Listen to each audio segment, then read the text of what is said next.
कार्तिक मास की कथा। श्री कृष्ण गोविंद हरे मुरारी, हे नाथ नारायण वासुदेवाय। श्री कृष्ण गोविंद हरे मुरारी, हे नाथ नारायण वासुदेवाय। जय श्री कृष्ण।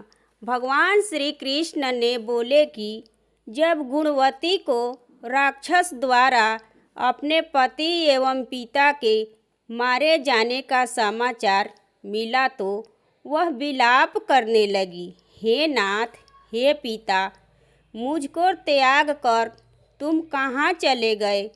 मैं अकेली स्त्री तुम्हारे बिना अब क्या करूं? अब मेरे भोजन वस्त्र आदि की व्यवस्था कौन करेगा और घर में प्रेम पूर्वक मेरा पालन पोषण कौन करेगा? मैं तो कुछ भी नहीं कर सकती। मुझ विधवा को कौन रक्षा करेगा? मैं कहाँ जाऊंगी? मेरे पास तो अब कोई ठिकाना ही नहीं रहा। इस प्रकार से विलाप करते हुए गुणवती चक्कर खाकर धरती पर गिर पड़ी और बेहोश हो गई। बहुत देर के बाद जब उसे होश आया तो वह पहले की ही भांति करुणा विलाप करते हुए शोक सागर में डूब गई। कुछ समय के पश्चात जब वह संभली तो उसे ध्यान आया कि पिता और पति की मृत्यु के बाद मुझे उनकी क्रिया करनी चाहिए जिससे उनकी गति हो सके। इसलिए उसे अपने घर का सारा सामान बेच दिया और उसने धन अर्जित करके उसने अपने पिता एवं पति का श्राद्ध आदि कार्य किया। तत्पश्चात वह उसी नगर में रहते हुए वह आठों पहर विष्णु के शक्ति में लीन रहने लगी और उसने एकादशियों का व्रत और कार्तिक महीने के उपवास करने लगी।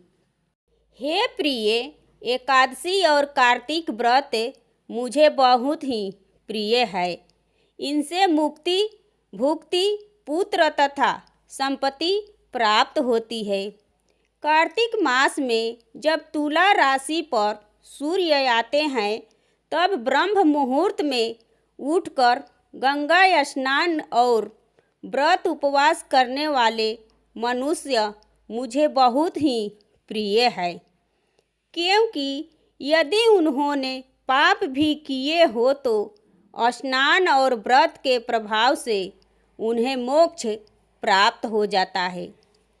कार्तिक में स्नान, जागरण, दीपदान तथा तुलसी के पौधे की रक्षा करने वाले मनुष्य साक्षात भगवान विष्णु के समान है। और कार्तिक मास में मंदिर में झाड़ू लगाने वाले, स्वास्तिक बनाने वाले तथा भगवान विष्णु की पूजा करने वाले मनुष्य जन्म मरण के चक्कर से छुटकारा पा जाते हैं। यह सुनकर गुणवती भी पतिव्रत श्रद्धापूर्वक कार्तिक का व्रत और भगवान विष्णु की पूजा करने लगी। हे प्रिय, एक बार उसे बुखार हो गया और वह बहुत ही कमज़ोर भी हो गई। फिर भी वह किसी प्रकार गंगा स्नान के लिए चली गई। वह गंगा तक तो वह पहुंच गई, परंतु वह शीत के कारण वह बुरी तरह से कांप रही थी। इस कारण वह शिथिल हो गई। तब मेरे दूत उसे मेरे धाम में ले आए।